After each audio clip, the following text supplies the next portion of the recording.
नमस्कार, सत श्री अकाल, आदाब। मैं हूं आशुतोष और आप देख रहे हैं नेशनल कवरेज का डिजिटल कारवा। आज हम आपके साथ लेकर आ रहे हैं अभी अभी खत्म हुए चुनाव, राजस्थान का नया और सबसे ताजा सर्वे और ओपिनियन पोल कि आखिर राजस्थान में किसकी सरकार बनती दिखाई दे रही है। इसके पहले हमने आपको मध्य प्रदेश के बारे में बताया था।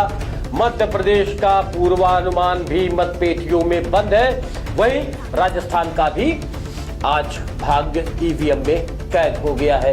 3 दिसंबर को पता चलेगा कि आखिर कौन सरकार बनाने जा रहा है। रेगिस्तानी इलाके और राजाओं के स्थल राजस्थान में राजशाही तो आज भी है, मगर जमहूरियत के दम पर अब राजाओं के फरमान नहीं चलते बल्कि रियाया के अरमान चलते हैं। बामुश्किल 2018 जीती कांग्रेस पार्टी के लिए 2023 एक कठिन डगर है, लेकिन गहलोत सरकार की लोक लुभावन नीतियों और वसुंधरा राजे की मोदी से तकरार कांग्रेस के लिए कुछ आशा की किरण जरूर जगा देती है। वहीं गहलोत पायलट तकरार का भाजपा फायदा उठाने की उम्मीद में लगातार बनी हुई है। हम आपके सामने नेशनल कवरेज और सेडार इंडिया के साथ किया हुआ सबसे ताजा सर्वेक्षण लेकर के आ रहे हैं, जो सेफोलॉजी और फाइंडिंग्स पर डिपेंड है। और इसमें हमने ढेर सारे तबकों के साथ बातचीत करके इस निष्कर्ष पर पहुंचे हैं कि अब आगे राजस्थान में क्या होने की संभावना है। हम सिर्फ उन संभावनाओं को रेखांकित कर रहे हैं। हमारे सर्वे में कोई खास एंटी इनकम्बेंसी तो देखने को नहीं मिली है राजस्थान में। इसका एक सबसे बड़ा मामला यह है कि वसुंधरा राजे का सामने से हट के साइड लाइन हो जाना, ये एक बड़ी मुश्किल का कारण बन गया है भारतीय जनता पार्टी के लिए। लाख कोशिश के बाद भी जब नरेंद्र मोदी और अपनी पहचान के बल पर भारतीय जनता पार्टी कमल के चुनाव निशान पर मध्य प्रदेश और राजस्थान समेत छत्तीसगढ़ में चुनाव लड़ रही है, तो वहां पर अब एंटी इनकम्बेंसी की बात करना बहुत जरूरी हो गया है, क्योंकि एंटी इनकम्बेंसी हमेशा उस सरकार के या तो पक्ष में होती है या खिलाफ होती है या खिलाफी होती है। कुल मिलाकर के उससे कई बार सरकारें बदल जाती हैं और खासतौर से राजस्थान का तो ये इतिहास और भूगोल रहा है कि वहां 5 साल के बाद ज्यादातर सरकारें बदल जाती हैं। तो हम अब आपको बताने जा रहे हैं कि जो लोगों को मनोवैज्ञानिक अध्ययन में पाया गया कि राजस्थान की जनता अच्छे से अच्छी सरकार को भी 5 साल में बदल देती है। मोदी जी ने वहां सिर्फ कमल को चेहरा बनाया है, वहीं कांग्रेस ने गहलोत को फिर आगे करके चुनाव लड़ने का मन बनाया है। घोर विरोधी सचिन पायलट भी गांधी परिवार के आश्वासन पर गहलोत के साथ कदम ताल करते चुनाव के टाइम पे दिखाई दिए हैं। हमारी टीम ने राजस्थान को 5 रीजन्स में बांटकर अपना ये अध्ययन किया है और क्षेत्रवार आंकड़े भी जुटाए हैं। कांग्रेस 7 गारंटी के साथ मैदान में है, वहीं भाजपा भ्रष्टाचार और मोदी के सहारे अपनी नैया पार लगाना चाहती है। चलिए जल्दी जल्दी बात कर लेते हैं कि राजस्थान में कौन कौन से इलाके से कितनी कितनी सीटें आती हैं। इस पर गौर करते हुए आपकी जानकारी तक पहुंचा दें कि राजस्थान के शेखावटी इलाके में जहां से 21 सीटें आती है, वहीं मेवाड़ से 43 सीटों का रिश्ता जुड़ा हुआ है। धुंधर इलाके से 58 सीटें आती हैं, वहीं मारवाड़ से 21 सीटें राजस्थान में आती है, 17 सीटें हरौटी से जुड़ी हुई है। ये तो रहा आंकड़ा कुल 200 सीटों का, लेकिन 199 सीट पर ही चुनाव हो रहा है, क्योंकि वहां पर एक प्रत्याशी के निधन हो जाने से अभी इलेक्शन कमीशन ने निर्णय लिया है कि वहां चुनाव बाद में कराए जाएंगे। ये 5 इलाके ऐसे हैं जिसमें से राजस्थान को 5 मुख्तलिफ हिस्सों में बांटा जा सकता है। यहाँ की कुल जनसंख्या 8 करोड़ 36 लाख के आसपास है। वहाँ हिंदुओं की जनसंख्या पर नजर डालें तो ये लगभग 88.49% बैठती है। माइनॉरिटी का राजस्थान में बहुत बड़ा खासा दखल नहीं है, लेकिन बावजूद इसके 9.7% के आसपास माइनॉरिटी के भी वोट्स वहां पर मौजूद हैं। राजा महाराजाओं के राज्य में आदिवासियों की जातियां मीणा और भील भी अपना प्रभाव रखती है। शेखावटी रीजन की हम बात कर लेते हैं। शेखावटी वो रीजन है जहां पर जाट, राजपूत, गुर्जर और मुसलमान बहुसंख्यक हैं। वहीं मेवाड़ की रूपरेखा देखें तो वहां मूल रूप से मीणा और राजपूतों का दबदबा है। कुल मिलाकर राजस्थान का राजनीतिक चक्र जाट, राजपूत, मीणा, गुर्जर और ब्राह्मणों के इर्द गिर्द ही घूमता रहता है। नेशनल कवरेज और सेडार इंडिया के साथ किए गए अध्ययन में हमने राजस्थान के 5 इलाके में पड़ने वाली सीटों का क्रमवार सीट सहित अध्ययन किया है। आपको बताते चले कि शेखावटी में जहां 21 सीटें आती हैं, वहीं मेवाड़ से 43 और धुंधर से 58 और मारवाड़ में 61 सीटें हैं, तो हरौटी में सिर्फ 17 सीटें ही हैं। अब हम आकलन कर लेते हैं जल्दी कि ओपिनियन पोल में किस राजनीतिक दल को कितनी सीटें मिलते दिखाई दे रही हैं, उनका क्या रसूख है और सरकार की आने वाले दिनों में तस्वीर क्या बनती दिखाई दे रही है। सबसे पहले बात करते हैं शेखावटी की, जहां से 21 सीटें हैं, उनमें से अन्य को 1 सीट मिलती दिखाई दे रही है। वहीं केसरिया कमांडर दोबारा अपनी सरकार बनाने के लिए इस इलाके में दम लगाए हुए हैं, लेकिन उनके दम को दिलासा भी मिलता दिखाई दे रहा है, क्योंकि अगर टैली पर गौर करें तो शेखावटी रीजन में बीजेपी यहां एक बड़ी पार्टी बनकर उभर रही है और 12 सीट पाती हुई दिखाई भी दे रही है। कुल मिलाकर 21 ही सीटें हैं, 21 में 12 सीटें मिलती दिखाई दे रही है बीजेपी को। उधर कांग्रेस, जिसकी राजस्थान में सरकार है, उसे सिर्फ 8 सीटों के साथ ही संतोष करना पड़ रहा है। अब आपको लिए चलते हैं मेवाड़, जो अपने किलों और राजमहलों के लिए मशहूर है। मेवाड़ का त्याग और बलिदान देश में अपना एक अनुपम स्थान रखता है। इस इलाके में राजनीतिक दृष्टिकोण को 43 सीटें गंभीर बना देती हैं। 43 सीटों विधानसभा सीटों के लिहाज से अध्ययन बता रहा है कि यहाँ आदर्श का खाता नहीं खुल पा रहा है। यहाँ सीधी सीधी लड़ाई भारतीय जनता पार्टी और भारतीय राष्ट्रीय कांग्रेस के बीच में है, लेकिन भारतीय जनता पार्टी जो शेखावटी में थोड़ा मजबूत दिखाई दे रही थी, वो मेवाड़ में हल्का कमजोर नजर आ रही है। भारतीय जनता पार्टी की बात करें तो कुल मिलाकर उसे यहाँ 20 सीट मिलती दिखाई दे रही है।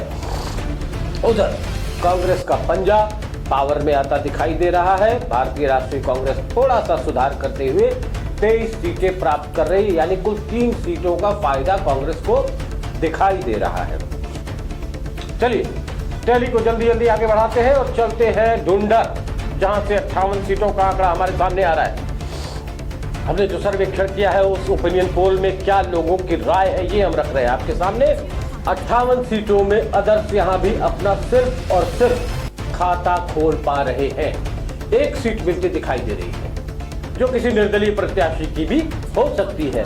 उधर भारतीय जनता पार्टी 22 सीटों के साथ लड़ाई में तो है, लेकिन कांग्रेस यही वो इलाका है जहां से लीड लेती नजर आ रही है। हमारा ओपिनियन पोल कह रहा है कि कांग्रेस को यहां से 32 सीटें मिलने का अनुमान है, यानी कि यहीं से कांग्रेस थोड़ा थोड़ा भाजपा पर अपर हैंड लेती दिखाई दे रही है। राजस्थान में मुकाबला दिलचस्प है। हमने अभी तक आपको शेखावटी, मेवाड़ और ढूंढर की टैली दिखाई है और बता दिया है कि लगभग किसको कितनी सीटें मिलने का अनुमान है। चुनाव अभी अभी कुछ देर पहले ही खत्म हुए हैं। ईवीएम मशीनों में प्रत्याशियों का भाग कैद हो गया है, लेकिन आपको अब लिए चलते हैं मारवाड़। मारवाड़ के इस इलाके में सबसे ज्यादा सीटें आती हैं और 61 सीटों के साथ मारवाड़ वो बड़ा इलाका है जहां जीतने वाली पार्टी राजस्थान में सरकार बनाने का दम भर सकती है। 61 सीटों की तैली पर आदर्श थोड़ा सा आगे आते हुए दिखाई दे रहे हैं। यहाँ पे उनको 2 सीट मिलती दिखाई दे रही है, पर ये जीत हासिल करते हुए भी आदर्श अभी तक कोई बड़ा कमाल नहीं दिखा पा रहे हैं। इसमें शायद ही कोई राजनीतिक दल शामिल हो लेकिन यहां भी मुकाबला दिलचस्प होते हुए भारतीय जनता पार्टी और कांग्रेस के बीच ही है। भारतीय जनता पार्टी जहां केसरिया कमांडरों के भरोसे मारवाड़ में लगभग 27 सीटें जीतने का अनुमान लगा सकती है, वहीं हमारी ये रिपोर्ट तो कह रही है कि 27 सीटों के साथ बीजेपी को यहां भी थोड़ा सा निराशा मिल रही है। लेकिन कांग्रेस यहां थोड़ा अच्छा प्रदर्शन कर रही है और 32 सीट उसे मिलती हुई दिखाई दे रही है। जैसा कि हमने आपको बताया कि ढूंढर में भी 32 सीट मिल रही है, वहीं मारवाड़ में भी 32 सीटों का अनुमान है। तो कुल मिला के कहा जा सकता है कि भाजपा की 5 सीट यहां पर कम होती दिखाई दे रही है।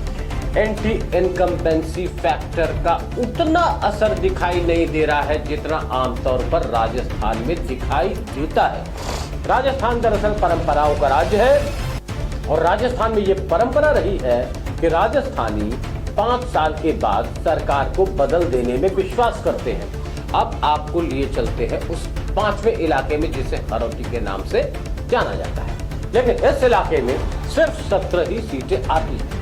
यहाँ भी भारतीय जनता पार्टी को झटका लगता दिखाई दे रहा है और कुल मिलाकर के अदर्स का यहाँ पर खाता भी नहीं खुल पा रहा है।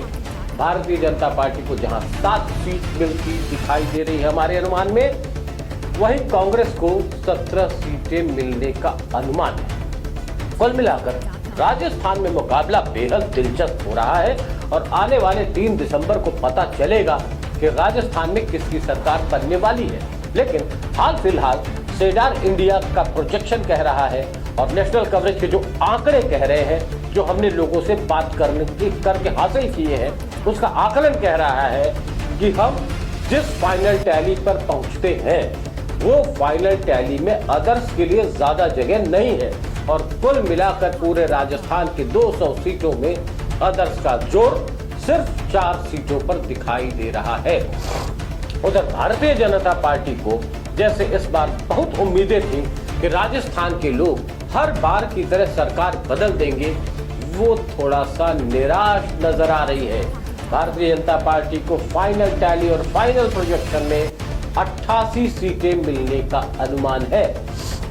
भारतीय जनता पार्टी थोड़ा पिछड़ती नजर आ रही है। उधर कांग्रेस की चिरंजीवी योजना, महत्वपूर्ण योजना है, से लेकर तमाम विकास योजनाओं की बात करें तो गहलोत ने एक बार फिर अपना परचम लहराने का हल्का हल्का इशारा दे दिया है।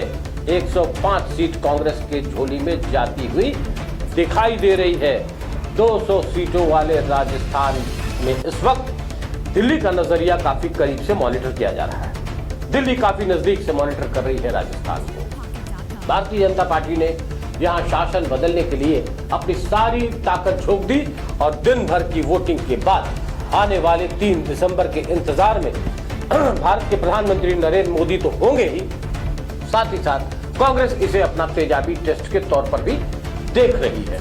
अगर कांग्रेस राजस्थान में एक बार फिर सरकार बनाने में कामयाब रही तो मध्य प्रदेश और छत्तीसगढ़ सहित तेलंगाना में उसकी बढ़त के जो साफ आसार दिखाई दे रहे हैं, लिहाजा 2024 के सेमीफाइनल में इसे कांग्रेस की बड़ी उपलब्धि के तौर पर देखा जा सकता है और राहुल गांधी के नेतृत्व के साथ साथ इंडिया गठबंधन की तमाम मुश्किलों से मुकाबल कांग्रेस को काफी राहत मिल सकती है। नेशनल कवरेज और सेडार इंडिया ने मिलकर आपके लिए ये ओपिनियन पोल तैयार किया था। इस ओपिनियन पोल में हम आपको बता चुके हैं कि मध्य प्रदेश में कांग्रेस को बड़ी बढ़त मिलती दिखाई दे रही है और ये चुनाव खत्म होने के बाद सबसे ताजा सर्वेक्षण थे जो राजस्थान से लेकर के हम आए हैं। ये पहले लोगों से बातचीत पर आधारित है और चुनाव खत्म होते ही तत्काल इसे हमने आपके सामने जस का तस रख दिया है। बहरहाल चुनाव खत्म हो चुके हैं, अब 3 दिसंबर का इंतजार बाकी है। हमारे इस सर्वेक्षण में 5% का बदलाव माना जा सकता है। कुल मिलाकर के माइनस प्लस के हिसाब से देखें, भारतीय राष्ट्रीय कांग्रेस जहां 95 से 105 सीटों के बीच में पा सकती है और वोटों का प्रतिशत 40.3 रहने की उम्मीद है, वहीं भारतीय जनता पार्टी थोड़ा पिछड़ती नजर आ रही है और 85 से 95 सीटों के साथ उसको संतोष करना पड़ सकता है। यहां भी 5% का फासला इधर से उधर हो सकता है। 41.2% वोट बीजेपी को मिलने का अनुमान है। अदर्स को हालांकि सीटों के हिसाब से ज्यादा सीट नहीं मिल रही है। 4 सीटों का फाइनल प्रोजेक्शन आया है, लेकिन अगर ये इस आंकड़े में हेरा फेरी हुई तो 5 से 10 सीटों के बीच अदर्स भी रह सकते हैं। जहां तक प्रतिशत का सवाल है, उन्हें 18.5% वोट मिलने का अनुमान है। हमने आपके सामने सेडार इंडिया के साथ किया गया ये सर्वेक्षण जस का तस रख दिया है। इंतजार 3 तारीख की है और 3 तारीख को जनमत का फैसला क्या होगा ये हम आपके सामने लेके आएंगे। तब तक नेशनल कवरेज के इस डिजिटल कारवा पर बने रहिए। हम अब छत्तीसगढ़ और तेलंगाना का अगले एपिसोड में आपके सामने ओपिनियन पोल रखने की कोशिश करेंगे। जय हिंद, नमस्कार।